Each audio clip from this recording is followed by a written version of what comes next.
Salut tout le monde, j'espère que vous allez bien. Alors aujourd'hui ça va être notre quatrième série qu'on va faire ensemble.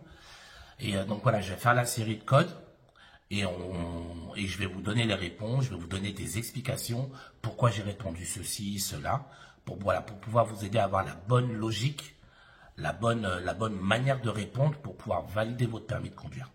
Enfin en tout cas déjà valider votre examen du code, pardon.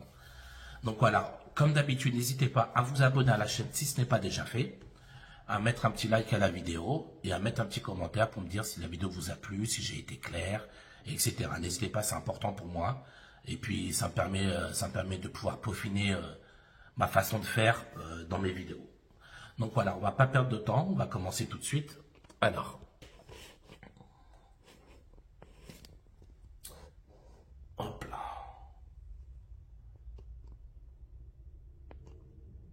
Ok.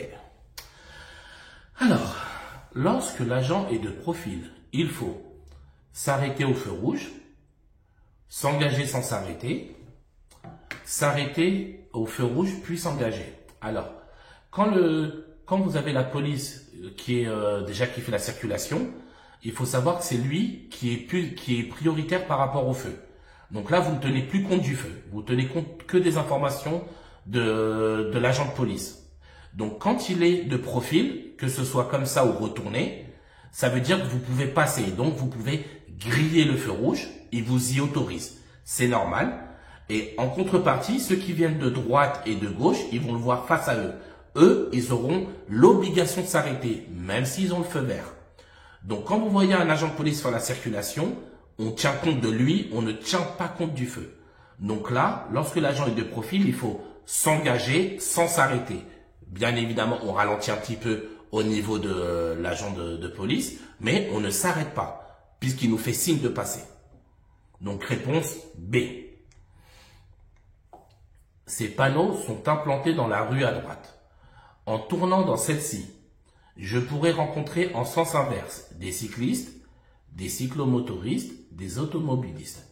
Donc là, la bonne réponse, c'est A. Parce que là, alors, on le voit, il a un petit peu de profil. Je ne sais pas s'ils vont zoomer. Alors, attendez. Question numéro 2. On va voir s'il le zoom ou Ces pas. panneaux sont implantés dans la rue à droite. En tournant dans celle-ci... Voilà, c'est bon, ils ont zoomé. Donc là, vous voyez, le panneau de droite, c'est ce panneau-là. D'accord? Ce panneau-là veut dire sens unique pour tout le monde, sauf pour les cyclistes qui, eux, peuvent venir en sens inverse. Donc, ces panneaux sont implantés dans la rue à droite.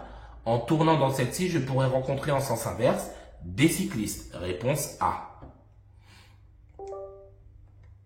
Alors, peuvent avoir une influence sur la distance de freinage, la qualité des pneumatiques, le niveau d'usure des pneumatiques, le niveau d'huile moteur et le gonflage des pneumatiques. Donc là, les bonnes réponses, c'est A, B et D. Donc la qualité des pneus peut faire modifier la distance de freinage, oui. L'usure des pneus, oui. L'huile moteur, non. Ça n'a pas de conséquences sur le freinage. Et le gonflage des pneumatiques, oui. Donc A, B et D.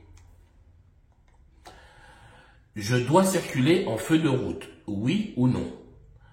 Je peux allumer les feux de brouillard avant, oui ou non. Donc les bonnes réponses, c'est A et C. Donc on allume les feux de route dans deux cas.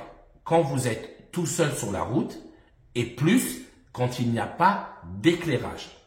Les deux conditions réunies vous donnent le droit d'activer les feux de route. Et que vous soyez en ville ou hors agglomération, ça ne change rien. Je suis seul, plus il n'y a aucun éclairage, j'active les feux de route. Est-ce que je peux allumer les feux de brouillard avant? Oui. Pourquoi? Parce que je suis dans une route sinueuse. Comprenez les routes de campagne. Donc du coup, je peux allumer les feux de brouillard avant pour bien éclairer sur la gauche et sur la droite, pour voir s'il n'y a pas des obstacles, par exemple. Alors, désolé, hop là. Alors, on était à la question 4. Voilà. Question numéro 5.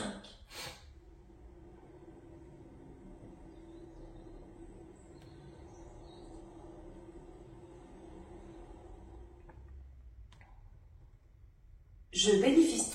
Alors, je bénéficie de la priorité de passage à la prochaine intersection.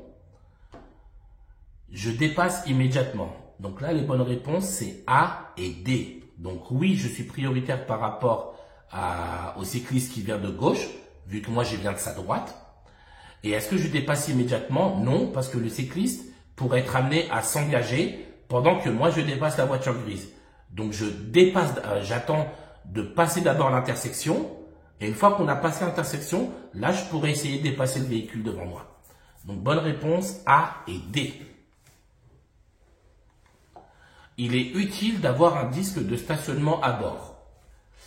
Avec ce disque, j'indique l'heure de fin de stationnement. Donc, les bonnes réponses, c'est A et D.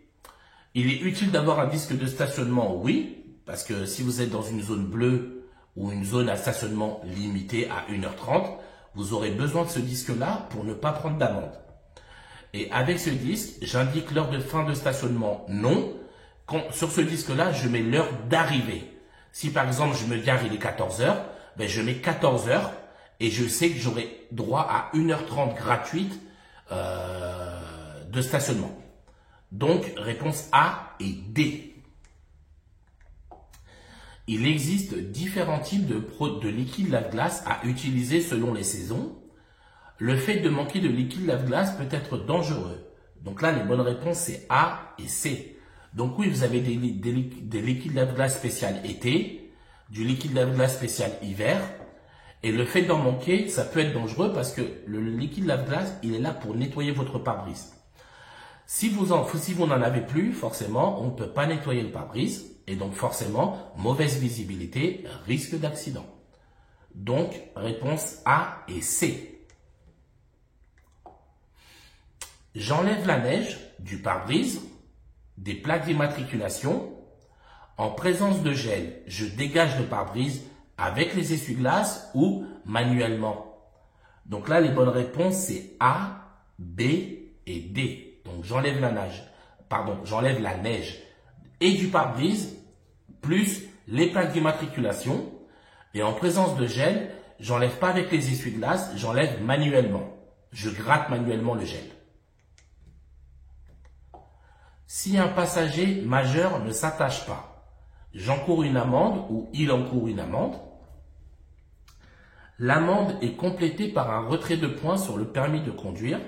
Donc les bonnes réponses, c'est B et D. Donc le passager, s'il ne met pas sa ceinture et qu'il est majeur, c'est lui qui encourt une amende parce qu'il est majeur. Par contre, on ne lui retirera pas de points parce qu'il n'est pas en train de conduire, vu qu'il est passager. On enlève des points qu'à la personne qui est au volant. Je circule actuellement à 70 km/h. Sauf indication contraire. La vitesse est limitée à 80 km/h ou 90. J'accélère immédiatement. Donc, les bonnes réponses, c'est B et D. Donc, je circule actuellement à 70. Mais là, je suis limité à 90 km/h. Pourquoi? Parce que j'ai deux voies dans mon sens de circulation. Comme vous pouvez le constater, ici, nous sommes hors agglomération. Nous sommes en dehors de l'agglomération, mais donc normalement, c'est limité à 80. Mais comme j'ai deux voies dans mon sens de circulation, je suis autorisé à rouler à 90. Par contre, vous voyez le camion ou la voiture, eux, sont limités à 80 parce qu'ils n'ont qu'une seule voie de circulation dans leur sens. Et donc, est-ce que j'accélère maintenant? Non. Pourquoi je ne l'accélère pas maintenant? Tout simplement parce que je suis en train de me faire dépasser par une voiture. Et la règle, quand vous vous faites dépasser par une voiture, c'est de ni accélérer, ni ralentir. Vous devez garder la même allure. Question numéro 11.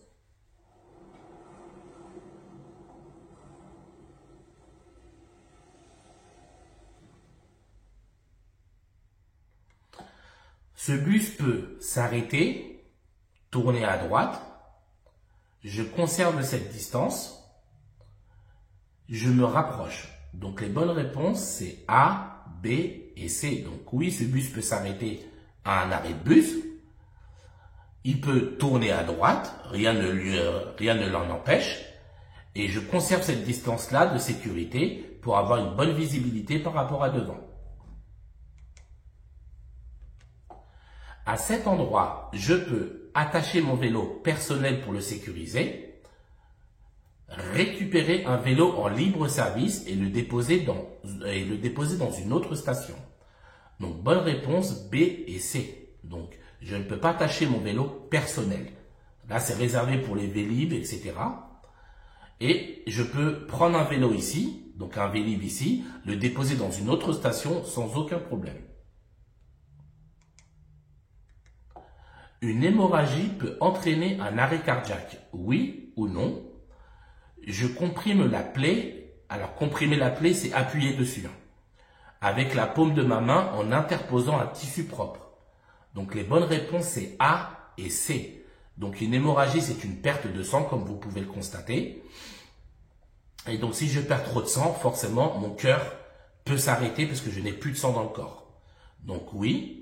Et je comprime la plaie de la paume pour empêcher le sang de sortir. Oui, avec un tissu propre, bien évidemment. Donc, réponse A et C. Je vais rencontrer un tunnel. Oui ou non? J'allumerai les feux de croisement. Oui ou non?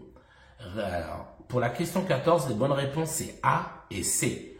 Donc, oui, je vais rencontrer un tunnel. Vous avez ce panneau-là. Et puis, certainement ici, bon, on voit mal, mais c'est écrit normalement tunnel avec le nom. Et j'allumerai les feux de croisement, oui, parce que je serai dans un tunnel, il faudra que j'allume les feux, car sinon je ne verrai rien devant. Et on ne me verra pas non plus. La fermeture centralisée des portes permet d'éviter que les enfants sortent du véhicule, les vols et agressions.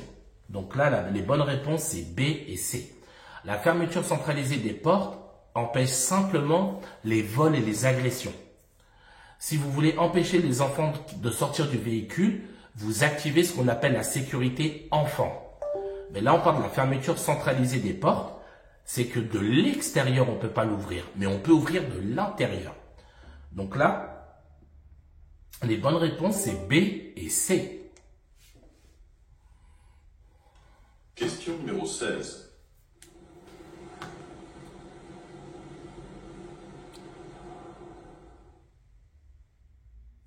Mon allure est adaptée. Alors, mon allure est adaptée. À cette vitesse, je parcours environ 15 mètres par seconde ou 27 mètres par seconde.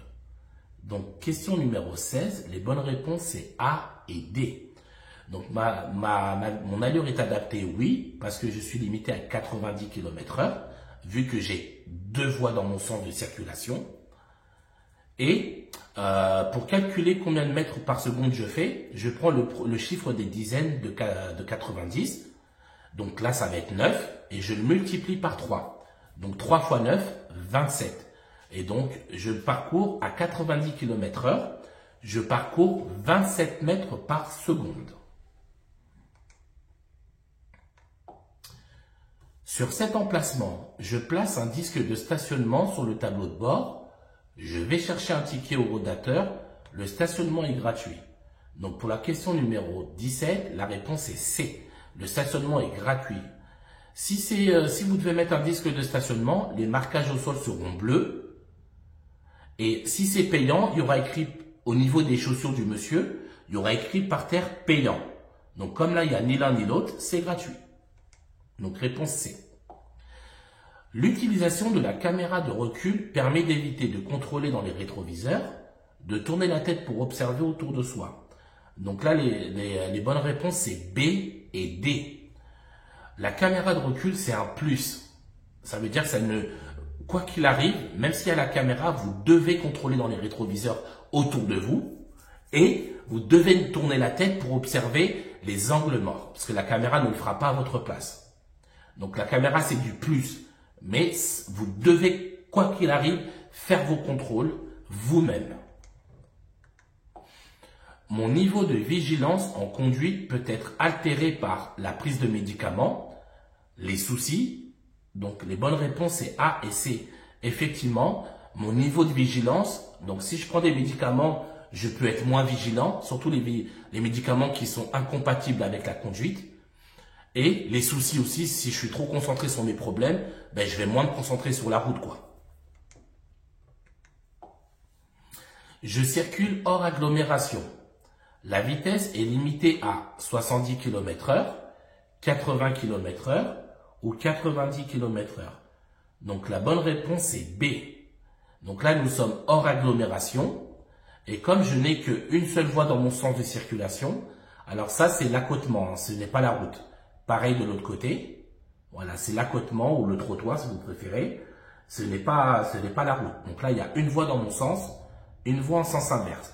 Donc là, comme je suis hors agglo, je suis limité à 80 km/h.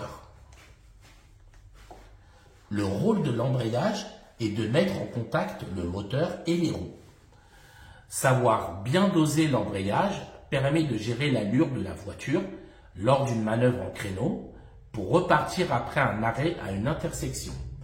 Donc là, les bonnes réponses, c'est A, C et D. Donc oui, le rôle de l'embrayage, c'est de mettre en contact le moteur et les roues. Savoir bien doser l'embrayage, il permet d'aller soit plus vite, soit moins vite pour faire un créneau et pour repartir après un arrêt à une intersection et éviter de caler par exemple. Quelle situation présente le plus de risques? La situation A ou la situation B?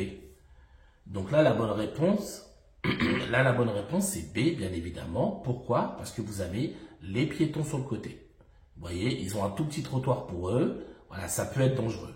Donc c'est plus dangereux B que A. Je circule à 90 km/h.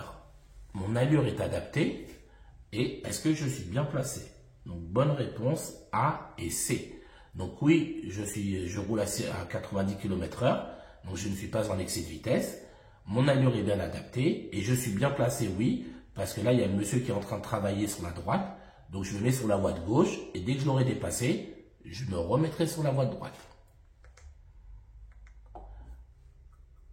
Une augmentation de la consommation de mon véhicule peut être due à l'utilisation de la climatisation, un coffre de toit, une conduite souple. Donc là, les bonnes réponses, c'est A et B.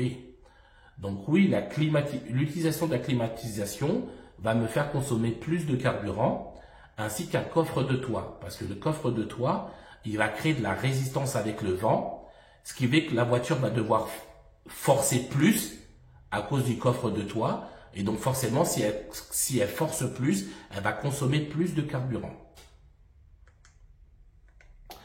En cas de freinage d'urgence, l'ABS permet de diminuer fortement la distance de freinage, de garder le contrôle de la trajectoire. Donc les bonnes réponses, c'est B et C. Le rôle de l'ABS, c'est pas de mieux freiner, c'est de ne pas perdre le contrôle de la voiture pendant que vous freinez. Mais l'ABS n'a aucun rapport avec le freinage. Que vous ayez l'ABS ou non, vous freinerez la même distance. Par contre, avec l'ABS, vous pourrez garder le contrôle de votre voiture pendant que vous freinez. Question numéro 26.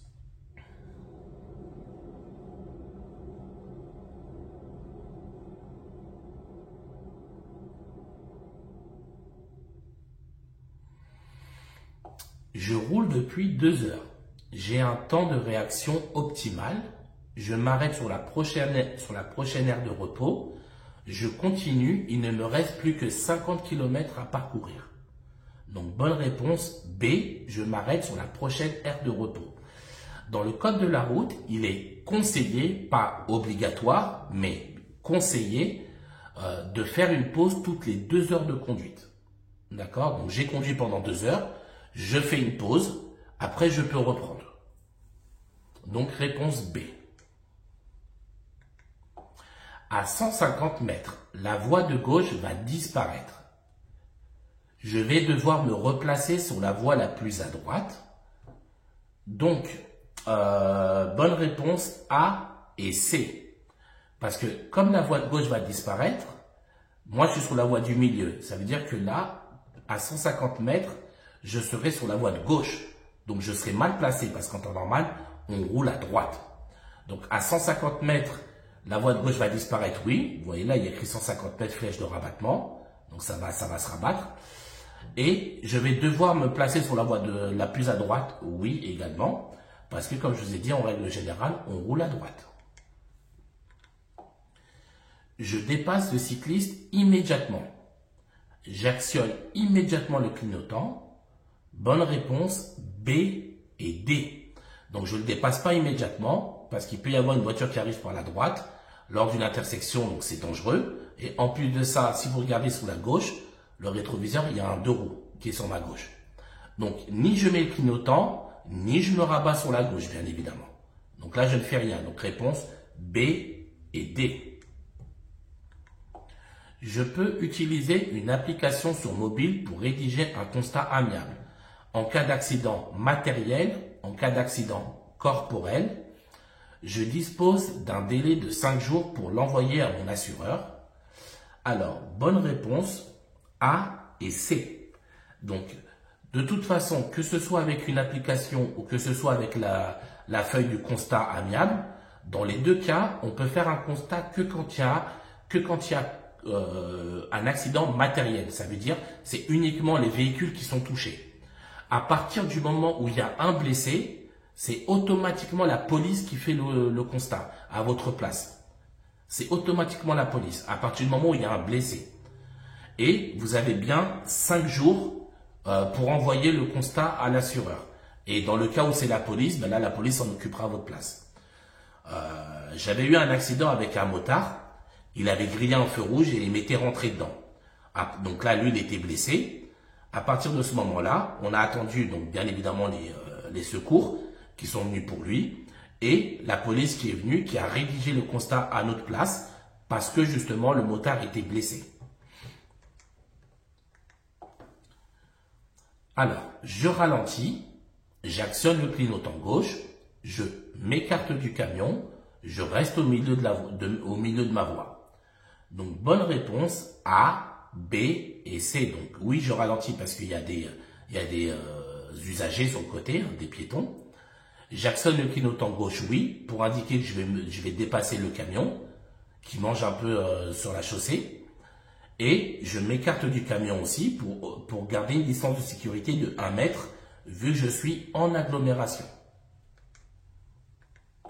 Lors de l'achat de pneus neufs, cette étiquette permet d'avoir des informations sur leur durée de vie, leur capacité de freinage sur sol mouillé, leur niveau sonore en circulation, leur tenue de route sur sol sec. Donc, bonne réponse, B et C.